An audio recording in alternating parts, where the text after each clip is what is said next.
Also ahead, being like Brady's, real families that are moving in together and how they make it work. We get along amazingly well, I would say, and the primary reason why we get along so well is because we don't not say anything. Next on Better. When there's a lot of people living under one roof, you can expect some drama. I raise my voice sometimes. We've got easy steps to keep the peace in your family. Just ahead on Better. Hard times plus too many people under one roof equals trouble. How you can get your family to stop fighting and start feeling the love. It's all about me. It's about family. It's about community. Welcome back, everyone.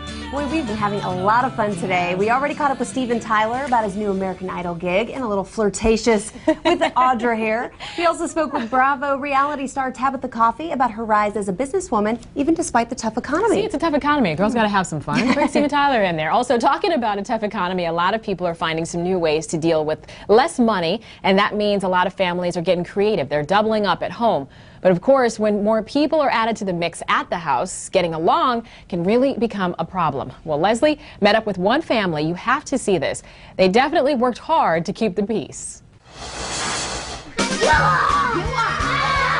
I'm going to go wrangle my son. Meet the Sachios, a family of 5 that's extended a roof to others and has learned to not just survive, but thrive.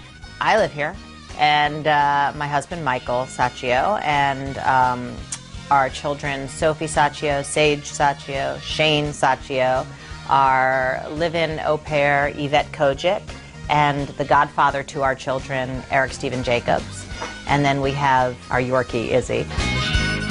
All living in a New York City apartment. And we also have an office, that's my office, which is a separate entrance to the apartment, so I have 4 people that work in there all day long. Everybody's really busy and doing a lot, and there's constantly people coming and going. It's a tight squeeze. Well, this is my room, but you can't go in there. And not many places to go to be alone. This is my little sanctum.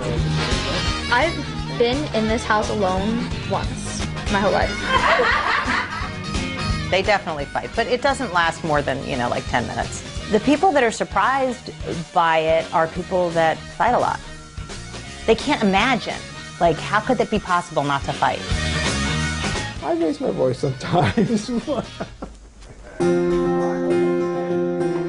When I was 11, I did transformative education. So I've been participating in transformative education for over 30 years. And I think in that kind of education, you really start to learn technology for dealing with upsets or avoiding them before they even come up. When I met Jocelyn, I hadn't done Landmark at that point. I was in AA for a little while, so I'd sort of found my own way with dealing with certain things. And then at Joss, I found that there was an amazing form of communication with her and her family, which I didn't have. But in the 17 years my husband and I have been together, we've only fought 4 times. And 3 of those times I was pregnant, so I kind of blame it on the hormones. We don't fight. I don't fight with my wife. Number one, there's no need to. Now, I'm sure we have had a couple arguments here and there, and they're having disagreements. There's no fights. There's no, fights. I mean, no. That doesn't happen. I was one of those cynical people that said, I'm not doing any group stuff, and I walked out of there a different person.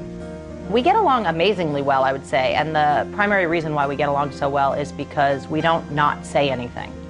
So, you know how when you don't say something and you kind of don't communicate, then that kind of builds up. We say everything. I have a wonderful family here in my house. I can't imagine not being here, to be honest. See?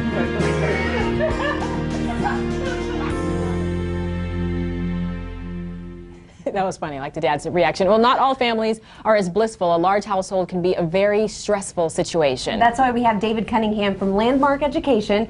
He joins us now and he has tips on how to keep the peace while you're all living under one roof. Ooh. We know how stressful that can be. That would be tough. Yeah, good to have you here. Hello. You saw the peace. There's a lot of people living under one roof there, but obviously something's going to come up and people are going to have an argument and get upset. So what would you say just out the gate is the best way to make sure that you can communicate well and not get into an argument? Well, it's all communication, isn't it? You know, you can communicate what you're disappointed about, you can communicate anything that you have a complaint about, or if there's some failure, you can put it in the past by communication. And, you know, we all get upset sometimes. That's going to happen, especially with multiple people living under one roof. So what is really the best way to resolve it? Well, there are some real tools people can have to resolve upsets. The first thing to do is to really look at what's behind your upset. There's always one of three things behind your upset. First, there may be some undelivered communication. There may be something you're disappointed by, something you have a complaint about, something that you got hurt by. What works in that is to say it as I versus you. I got disappointed. I got hurt versus you hurt me or you disappointed me. If you say it as I, then the other person doesn't have to be on the defensive and they can just listen to you. That really works. Does that work in a group setting and as well as just, you know, one-on-one with an individual when you have issues with them? It absolutely works in a group setting. In fact, the more people there are there, to give each person a chance to communicate like that really works. Okay. Now, what's the biggest problem that you have to overcome when living together, especially when there's like 3, 4, 5, 6, 7, 8 people under one roof? The biggest problem, I think, is people not wanting to communicate, people thinking that they shouldn't communicate. And so people act it out in different ways. They get moody, they slam a door just a little bit louder than they meant to, something like that. So the biggest challenge is to go to the other people and invite them to be in communication versus wait for them to come to you. Okay. Are these tips that you can use also for people who maybe aren't going through the similar situation, maybe at work or with a, coworker or something like that, or are these specifically just to your family? No, it's for every situation. The three things behind every upset are either an undelivered communication, something you didn't say, or some intention, accomplishment you had that didn't get fulfilled, or an expectation you had that wasn't fulfilled. We have certain expectations, and if people don't come through for us, we get upset about that. To be able to identify what the expectation was gets that out of the space and lets you be there ready to be productive again. Okay. You do say that you should ask 3 questions. And see, I'm trying to put myself in this space here because if I'm that upset, I don't know if I'm going to have the patience to do this, but I would try. You say you have to write down what's next, write down your next steps, take action.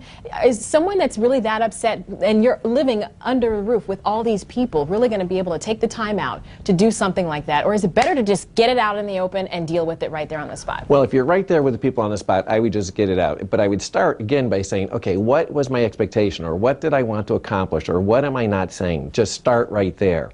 Then there's always a next step, which is to say thank you, or I forgive you, or I apologize, and that gets you right back on the court in action, having life be productive again. So you need to think about it. Yeah. Thank you very much, David. Good to have you here. Okay. All right, and if you want to get other tips and advice on this very situation, you can go to bettertv.com and then click on the link. We'll have more info there.